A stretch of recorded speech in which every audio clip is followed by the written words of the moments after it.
Hello everyone, welcome back to Boxing Basics. My name is George. I'm happy to have you here.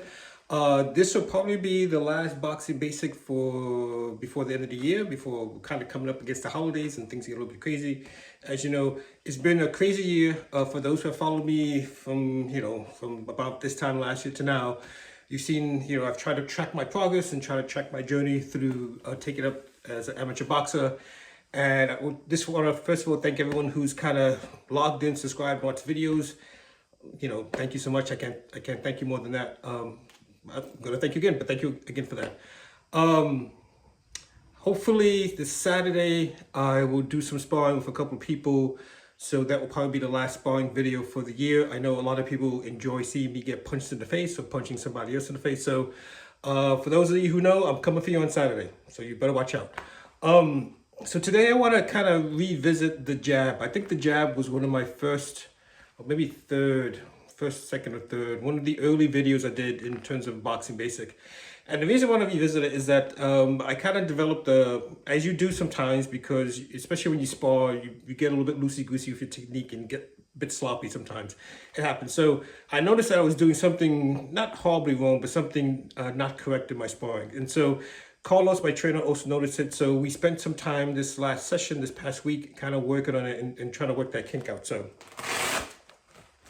I've learned not to talk when I'm trying to put my gloves on because the Velcro is so loud. So I want to kind of show you first what I was doing, and you can't see my feet, but I'll describe what I was doing between my hands and my feet. So because I had been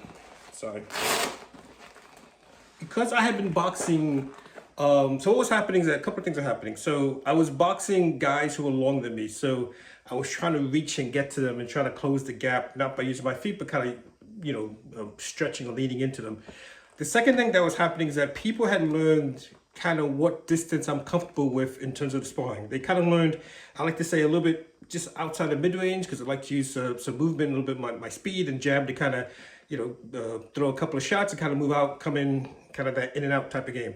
So because they learned that, and because they were doing that, they're kind of keeping at a range that was just outside my range. What I was doing is I was leaning. So you can't see, but I was lifting my right foot off the ground, kind of taking the heel off the ground, and I was leaning to try to reach out to somebody. Do it all the time. So it's a very subtle thing. So when you lean out like this, a couple of things happen when you do this. First of all, you're off balance, right? Easy, if someone knows what they're doing, they can easily sneak a shot in and knock you off balance. Second of all, you lose a lot of power that way, right? The power doesn't come from, this angry punch. The power comes from rotating your wrist, rotating your fist to kind of get the power from the jab. So when you lean this way, you lose power and you're off balance. Also, you're not grounded. So most of the time, I'm boxing somebody who's either my height or taller. So my advantage is, say, grounded and low. When you lean, you kind of lean up. You kind of stand up straight, which is not a good thing. Because again, someone with some knowledge is going to land a really good shot on you because you're out of position, you don't feel comfortable. Also, when you lean, you don't really let the punch sit because you're worried about bringing your hand back because you're out of position or not correct technique. So me and Carlos worked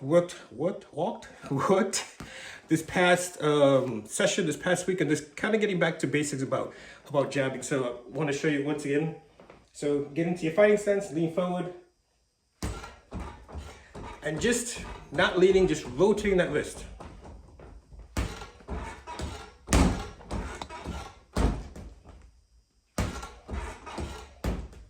Not trying to overpower it, not trying to knock somebody out with the jab, just letting the wrist and the arm do the work and not leaning forward.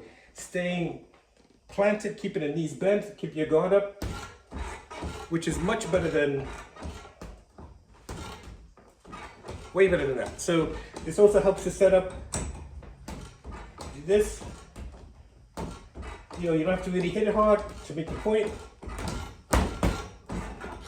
Kind of helps to set up your course a lot better. So you kind of tap it, keep it low, don't extend too much.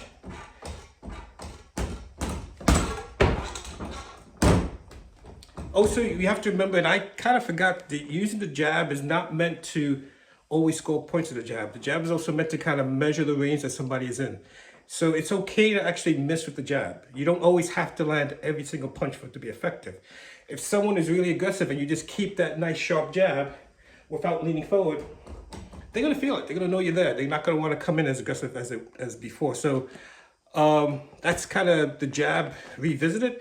Hopefully you enjoyed it. Again, I was kind of getting sloppy with my technique. I want to get back to basics and show you what's going on. So happy holidays, no matter what holiday you celebrate. Hopefully you have a safe and happy holiday and a safe and happy new year coming up. And I'll hopefully see you soon. Bye.